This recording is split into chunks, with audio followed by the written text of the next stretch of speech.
अब हम यहाँ से आगे शतवृत्त के बारे में बात करेंगे। तो आचार्य चरक ने भी शतवृत्त का वर्णन किया है। तो उन्होंने भी बताया है कि शतवृत्त का पालन करने से आरोग्य एवं इंद्रिय विजय प्राप्त होती है। तो अष्टांग हृदय ने सूत्र स्थान के द्वितीय अध्याय में ही दिनचर्या के बाद शतवृत्त का वर्णन किया है। तो यहाँ पे पहला श्लोक है, सुखार्था सर्वभूता नाम मता सर्वा प्रवत्तया सुखम चाना बिना धर्मास्त तस्मात् धर्म परो भवेत्। अर्थात जो मनुष्य होता है, तो मनुष्य की जो सभी प्रवृत्तियाँ होती, सभी काम होते हैं, कारण होते हैं, वो सब सुख के लिए होते हैं। अल्टीमेटली क्या है, वो कुछ भी कार्य करना चाहता है तो उसका अल्टीमेटली वो ये चाहता है कि हमको उससे सुख प्राप्त हो, और सुख के बिना धर्म नहीं होता है। सुखम नाचा बिना धर्मा, अर्थात सुख के बिना धर्म नहीं होता है। इसलिए मनुष्य को हमेशा धर्म परायण होना चाहिए। अगला श्लोक जो बताया है, भक्त्या कल्याण मित्राणी सेवेतेत तर दुर्गा, अर्थात कल्याण करने वाले मित्रों पर श्रद्धा रख कर चलें, उनसे सन्मति लेनी चाहिए, और जो कल्याण करने वाले नहीं हैं उनसे दूर रहें, अच्छा उनसे बचें। अच्छा, आचार्य ने यहाँ पे ये बताया है कि जो हमारे मित्र हैं, जो हमारा कल्याण चाहते हैं, आप उनसे हमेशा मित्रता बना के रखें और उनसे हमेशा सहमति मतलब ओपिनियन लेना चाहिए। और जो हमारे शत्रु हैं, जो हमारा कल्याण नहीं चाहते हो, उनसे आप हमेशा दूरी बना कर रखें। अब अगला क्वेश्चन आता है 10विध पाप कर्म। तो ये बड़ा इंपॉर्टेंट क्वेश्चन है और ये पूछा भी जाता है कई बार एग्जाम में। तो यहाँ पे 10विध पाप कर्म में लिखा है, हिंसा, अस्तेय, अन्यथा काम, पैशून्यम, परुष, अनृत्य, संभिन्न प्रलाप, व्यापाद, अपिद्या, द्रग विपर्यम, पापम कर्मेति, दसदा, काय बाढ़ मनसो त्यजेत। यहाँ पे 10 प्रकार के जो पाप कर्म बताए हैं। तो इसमें पहला बताया हिंसा। हिंसा मतलब मन वचन कर्म से हिंसा करना, तो इसका त्याग कर देना चाहिए, अर्थात हिंसा का पालन नहीं करना चाहिए। दूसरा होता है इस्ते मतलब चोरी, आस्ते मतलब चोरी ना करना। अन्यथा काम मतलब जो होता है, मतलब जो कोई भी किसी भी पराई स्त्री के साथ मैथुन कर्म आदि करना, तो ये अन्यथा काम कहलाता है। पैशून्य मतलब होता है चुगली करना। परुष मतलब होता है कठोर वचन बोल रहा है, आप किसी से गलत बोल रहे हो। अनृत होता है झूठ बोलना। संभिन्न प्रलाप मतलब होता है अशब्द बोलना। फिर आता है व्यापाद अविद्या मतलब दूसरों को हानि पहुंचाने का हमेशा विचार रखना, मन में सोचते रहते यार इसका कैसे बुरा कर पाए, तो ये सब चीज़ें गलत होती हैं। फिर आता है अविद्या, दूसरों के गुण को ना सहन करना, मतलब ईर्ष्या की, मतलब वो कोई जैसे कोई सक्सेस हो गया, किसी का कुछ काम बन गया तो उसको आपसे जलन होती है, तो ये ऐसी जलन वाली भावना नहीं रखना चाहिए, ईर्ष्या की भावना नहीं रखना चाहिए। अर्थात दूसरों के धन को लेने की इच्छा। और द्रग विपर्य मतलब कि नास्तिकता, अर्थात आप्त वचनों में अश्रद्धा रखना, मतलब भगवान को नहीं मानना हो। जैसे कुछ गुरु ग्रंथ है, जैसे अपने धार्मिक ग्रंथ है, तो उनमें जो भी उपदेश बताए गए हैं, या आयुर्वेद की ही बात करें तो आयुर्वेद में जो उपदेश बताए, जो आप्त वचन है, तो आप उन पर श्रद्धा नहीं रखते, आप उनकी बातों को नहीं मानते, तो ये एक प्रकार का पाप कर्म ही है। तो इन पाप कर्मों को शरीर, मन और वचन तीनों से छोड़ देना चाहिए। तो इसमें जो 10 पाप कर्म बताए थे, तो पहला हिंसा, स्ते और अन्यथा काम, ये जो होते हैं तीनों कायिक होते हैं। उसके बाद जो 4 होते हैं, पैशून्य, परुष, अनृत, संभिन्न प्रलाप, तो ये जो होते हैं, ये होते हैं 4 जो होते हैं वाचिक होते हैं, बाकी की जो नीचे के 3 बचे हैं वो मानसिक होते हैं। अब देखेंगे अगला श्लोक, आवृत्ति व्याधि शोकार्त अनुवर्तेत शक्तिता, अर्थात आवर्ती मतलब जो होता है जीवन के साधन का अभाव वाले, व्याधि मतलब रोग, और शोक इष्ट वियोग दुख दे, इन पीड़ित व्यक्तियों को यथाशक्ति से सहायता करनी चाहिए। मतलब ये जो इन्होंने व्यक्तियों के कुछ नाम बताए हैं, जैसे जिनके जीवन में साधनों का अभाव हो, जो रोग से पीड़ित हों, या जो शोक हो मतलब किसी प्रकार का उनको दुख हो, मानसिक दुख हो, तो ऐसे पीड़ित व्यक्तियों का हमेशा मतलब आप जितना उनका सहयोग कर सके उतना आप अपनी यथाशक्ति से उनका सहयोग करें। अगला श्लोक यहाँ पे बताया है, आत्मवत्सतम पश्येद अपि कीट पिपलिकम, अर्थात जो छोटे जीव जंतु होते हैं, कीड़े मकोड़े होते हैं, ठीक है, चिवटा क्षुद्र जंतु जो होते हैं, उन्हें भी अपनी तरह देखना चाहिए, क्योंकि सभी में जीवात्मा होती है, तो उन्हें भी किसी भी प्रकार का कष्ट नहीं देना चाहिए। अगला है अर्चेत देव गौ विप्र वृद्ध वैद्य नृप अतिथीन, अर्थात किस किस की हमको आराधना करनी है, किनके ये जो हमारे लिए होती है ये पूजनीय होते हैं, इनका सदा हमको आदर करना चाहिए।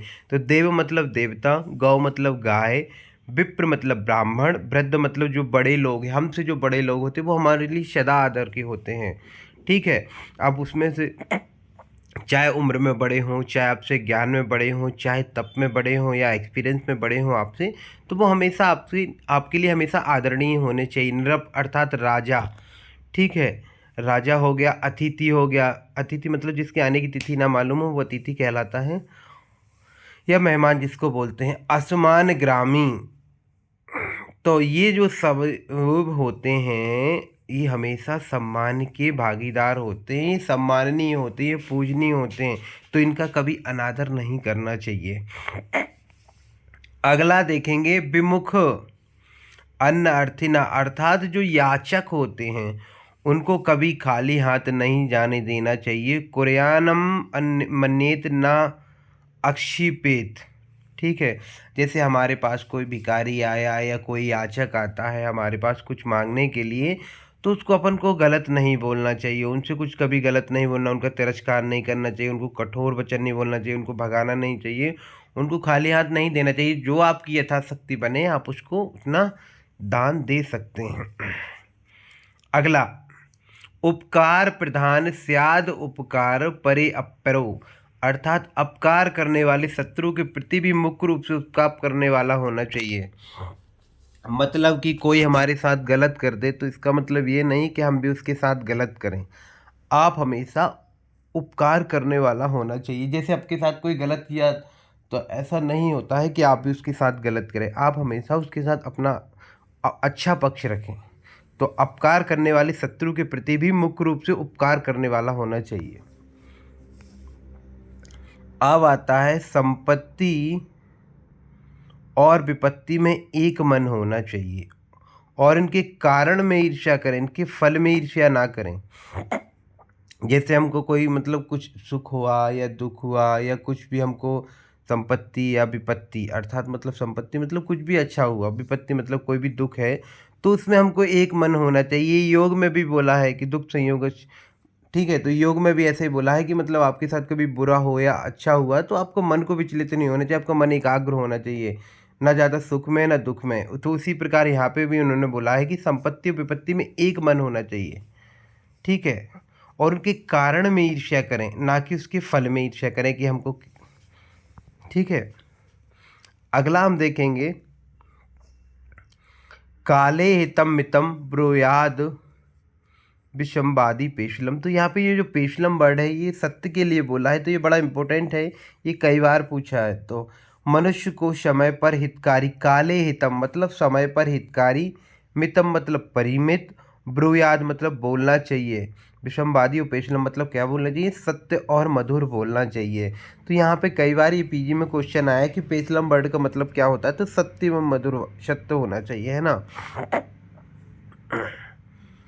अगला हम यहाँ पे देखेंगे, तो अगले यहाँ पे श्लोक में बताया, जैसे हम कहीं रास्ते में जा रहे हैं, कहीं घूम रहे हैं या XYZ कहीं बैठे, तो अचानक से हमारे पास कोई आता है या कोई हमसे मिलता है अचानक से, तो उसके लिए बताया है पूर्वाभिभाषी। जैसे हमसे कोई अचानक से सडनली कोई मिल गया, तो अगर वो कुछ नहीं बोल रहा है तो हमको अपने मतलब मन से पहले से उसके पूछ लेना चाहिए कि हाय आप कैसे हो क्या, तो ठीक है, तो आपको पहले से उससे कुशल मंगल पूछ लेना चाहिए, ठीक है, प्रसन्न मुख रखना चाहिए, उत्तम स्वभाव का होना चाहिए, ठीक है, तो कुशल मंगल उसको पहले पूछ लेना चाहिए अगर जैसे आपसे कोई मिल रहा है। तो सुशील होना चाहिए, है ना, अपन को करुणा मृदु मतलब करुणा वाला स्वभाव रखना चाहिए, नेक होना चाहिए, सुखी होना चाहिए, ठीक है, माता पिता जिस प्रकार पुत्र का करुणा का भाव रखते हैं वैसा करुणा मृदु होना चाहिए। सामर्थ्य होने पे भी कृपालु होने के कारण दूसरे के अपकार को सहन करने की क्षमता होना चाहिए, ठीक है। अकेला ही सुख का अनुभव ना करें, सब में विभक्त करके सुख का अनुभव कराएं। ठीक है ना। ठीक है ना एक सुखी का मतलब ये होता है कि अकेला ही सुख का अनुभव ना करें। ना सर्वत्र विश्रव्य, सब स्थानों पर सभी व्यक्तियों पर विश्वास ना करें। नाचा संकिता, और सभी में शंका का भाव ना रखें। ठीक है, तो इस प्रकार से इन्होंने बोला है। ना किंचित आत्मना शत्रु, अर्थात मैं किसी का अमुक शत्रु हूँ। ना आत्मनम कश्चिद द्रिपुम, अर्थात वह मेरा शत्रु है, किसी को नहीं बताना चाहिए।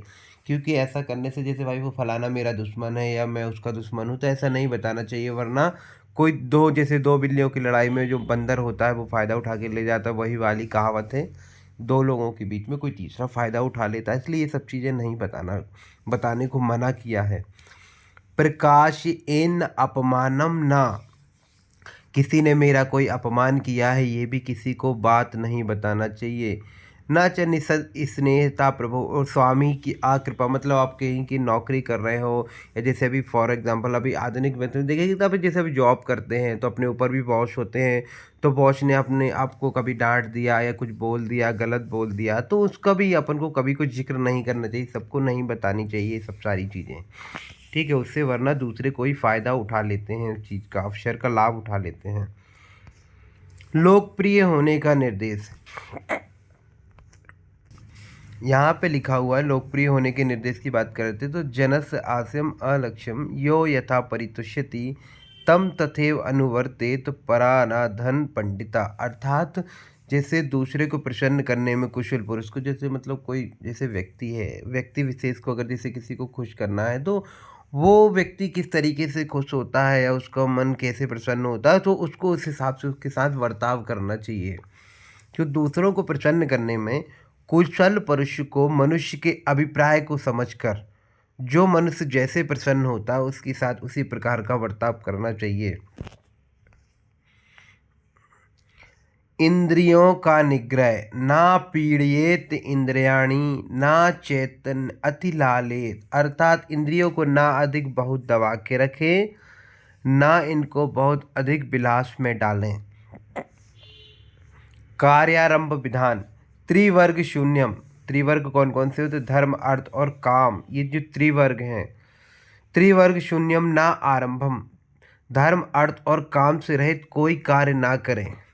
ठीक है, भजित चा विरोधियन, और धर्म अर्थ और काम का सेवन परस्पर अविरोधी रूप से करें, अर्थात इसमें एक दूसरे का विरोध ना हो, ऐसा कोई कार्य ना करे जिससे धर्म अर्थ या काम तीनों में से किसी का विरोध हो।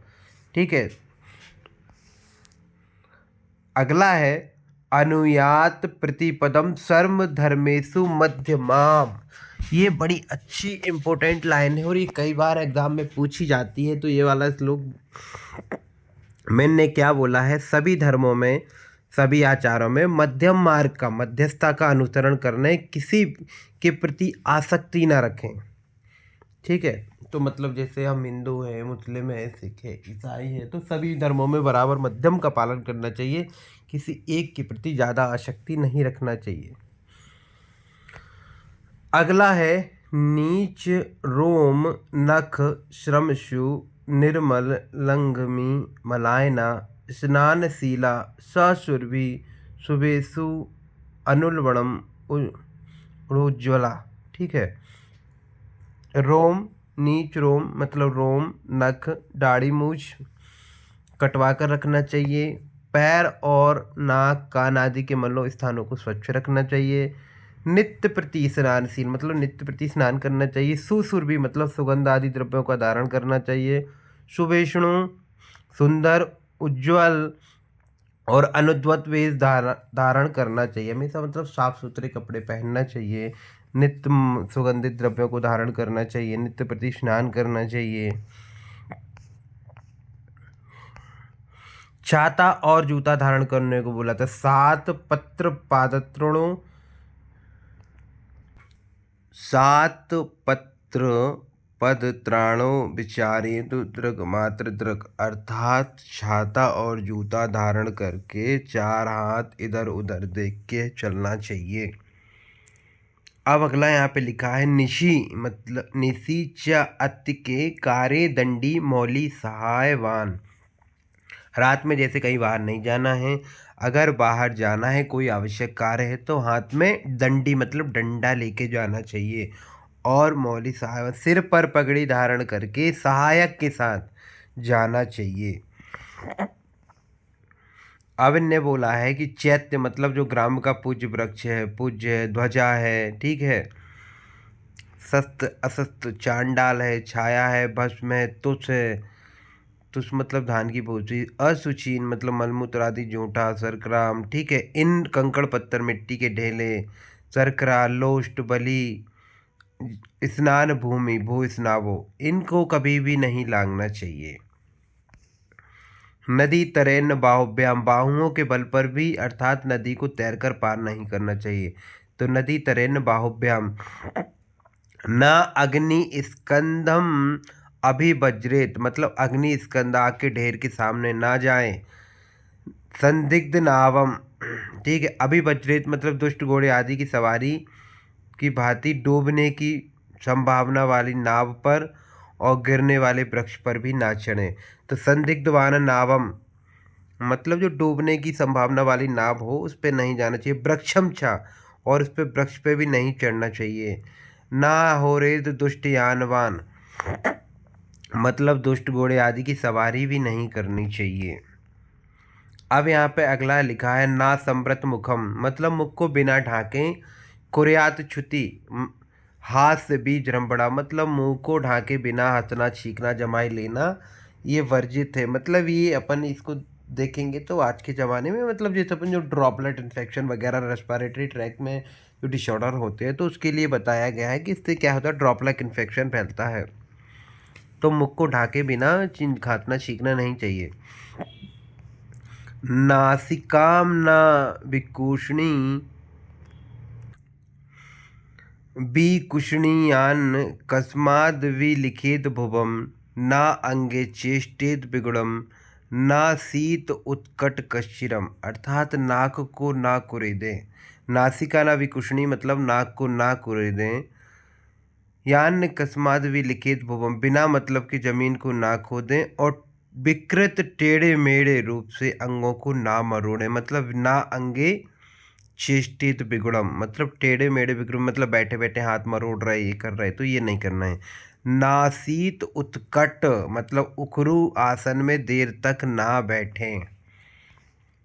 देह वाक चेतसा शरीर में थकान उत्पन्न होने पर शरीर वाणी और मन की चेष्टाओं से विरत हो जाए। देह वाक और चेतसा तीनों में मतलब शरीर मन और वाणी में अगर चेष्टा मतलब थकावट हो रही है तो उससे मतलब आपको विरत होना चाहिए। तो देह वाक चेतसा चेष्टा प्राक श्रमाद विनिवृत्त, ठीक है, ना उर्ध्व जानू सिरहा घुटनों को उठाकर ज़्यादा देर तक ना बैठे। तिष्ठेन अक्तम सेवेन ध्रुवम देर तक ना बैठे ये हो गया। रात्रि में वृक्ष पर या वृक्ष के नीचे ना रहें। तथा इसी प्रकार चत्वर मतलब जो चत्वर जो चौपाड़ा होता है, चैत्य मतलब जो चैत्य के समीप होता है, चतुष्पथ चौराहा, सुरालय मतलब मंदिर, सूना मतलब सूना बद स्थान, तभी शून्य ग्रह अवटी हो गया है ना, सून हो गया, अवटी हो गया, शून्य ग्रह हो गया, शमशान हो गया, शमशानानी, दिवा, इनमें दिन में भी सेवन ना करें और रात्रि में तो इनका सेवन करना ही नहीं है। यहाँ पे जो स्थान बताए गए हैं इन स्थानों का दिन में सेवन नहीं करना चाहिए और रात्रि में तो बिल्कुल ही नहीं जाना चाहिए इन स्थानों पर। सर्वथे क्षेत्र ना आदित्यम सूर्य का किसी भी रूप में दर्शन ना करें। ना भारम सिरसा बहित सिर पर भार को धारण ना करें ज़्यादा। ना अक्षेत प्रततम निरंतर जो है क्या करना नहीं करना चाहिए। ना अक्षेत प्रतम सूक्ष्म मतलब छोटी चीज़ों को निरंतर नहीं देखना है। दीप्त मतलब ज़्यादा जो चमकदार हैं, ज़्यादा अग्नि प्रज्वलित करने वाली हैं तो दीप्तम में, ठीक है, तो इनको ज़्यादा चमकदार और ज़्यादा छोटी चीज़ों को निरंतर नहीं देखना है। अमित्यम अप्रियाणी, अपवित्र और अप्रिय वस्तुओं को भी नहीं देखना है। मद्य विक्रय संधानानि आदानानि नाचरेत, अर्थात मद्य को बेचना, मद्य का संधान बनाना, तैयार करना, मद्य का दान देना और मद्य ना लेना, ये सब रखना चाहिए है। तो ये बड़ा इम्पोर्टेंट है, ये कई बार पूछा है एग्जाम में। तो मद्य का विक्रय संधान आदान दानानि ना आचरित, ठीक है। अब यहाँ पे निम्न बातों का त्याग करने के बोला है, क्या क्या त्याग कर्म करना चाहिए। तो यहाँ पे बोला है पूर्व बात मतलब पूर्वी वायु, ठीक है। रज तुष परुष अनिलान मतलब जहाँ पे पूर्वी वायु हो, रज मतलब धूल वाली ओश वाली, परुष मतलब कठिन वायु बहती है स्वप्न, उसको आप जैसे डायरेक्ट सामने से धुआं वगैरह, मतलब वो आंधी, इसको बोल सकते हैं कि आंधी वगैरह आ रही हो तो उससे बचना चाहिए। अनुजम, ठीक है, शरीर को विषय स्थिति में रखकर। छवतु मतलब छींकना, उद्गार, कांस, सोना, स्वप्नान मतलब सोना और मैथुन। तो शरीर को विषम स्थिति में रखकर छींक, उद्गार, कांस, नींद लेना, भोजन और मैथुन नहीं करना है। कुलशयाम नृप दृष्टम ब्याल दृष्टि विपाणिना, अर्थात जिससे कुलास नृप दृष्टम, राजा जिससे द्वेष रखता है ऐसी आदमी की संगत नहीं करना चाहिए। और हिंसक पशु में जैसे व्यालम दृष्टि विषाणिना, मतलब जो हिंसक पशु होते हैं, दृष्टि सांप वगैरह होते हैं, ब्याल सींग वगैरह वाले जो भैंस आदि होते हैं, उनसे बचना चाहिए, है ना। और हीन ना आर्या अति निपुण सेवाम, अर्थात जो अपने कुलशील या वित्त आदि से हीन हैं, अनार्य हैं, साधु हैं और अति निपुण हैं, ठीक है, जो बहुत बारीकी छानते हैं, बहुत ही बारीकी से हिसाब किताब करते हैं, उनकी सेवा नहीं करना चाहिए। विग्रह उत्तम, अर्थात अपने से श्रेष्ठों से लड़ाई नहीं करना चाहिए। संध्या मतलब संध्या काल में क्या नहीं करना है अपन को, तो स्त्री संग, सभ्य स्त्री संग हो गया, निद्रा हो गया, पढ़ाई हो गई मतलब अध्ययन हो गया, चिंता हो गई, तो इन सब चीज़ों को अपन को संध्या काल में नहीं करना चाहिए। शत्रु मतलब शत्रु का भोजन, तो यज्ञ, ठीक है, यज्ञ हो गया, गणकीर्ण मतलब यज्ञ हो गया अपना, गणिका पापणी पाणी कासनम, अर्थात शत्रु का भोजन, यज्ञ का भोजन और गण का भोजन और पड़ी का पंचायत का भोजन, इनको नहीं लेना चाहिए।